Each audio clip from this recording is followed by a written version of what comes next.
Denver's a bit of a ghost town as businesses, shops, museums, and schools shuttered to a backdrop of silencing snow.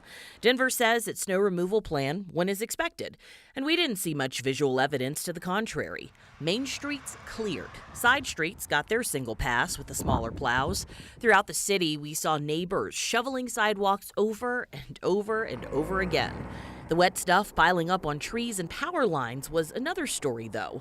Cringeworthy sagging power lines held in some cases, not so much in others. I woke up this morning, went to flip on the bathroom light and no lights, so right away I knew there's no power. Luckily we have a gas water heater, so that was working, so we had hot water. We just had to be patient and Excel do their job and get us back going. This guy in Centennial proactively keeping the snow from weighing down tree branches to prevent damage. Too late for the heavy snow on this tree. Now this car will need a trip to the body shop. In Wheat Ridge, we saw one good Samaritan after another doing their part.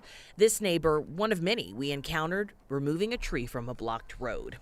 Hundreds of flights were canceled at Denver International Airport. DIA had 90 pieces of snow removing equipment at the ready. With 1.5 total inches at the airport, though, they didn't really need to use much of it outside. But that didn't mean the delays and cancellations weren't rampant inside. I was supposed to be flying back home to Kansas City, and now me and my sister, we're going to stay here at the airport until Saturday night because we don't have anywhere to go. And we don't have a lot of money to afford a hotel, so we're just going to stay here downstairs or just to find a good seat. The winners of today's snowstorm? Kiddos. No school and a day full of that good packing snow. The stuff that's best for building the snowman, woman, or people of choice.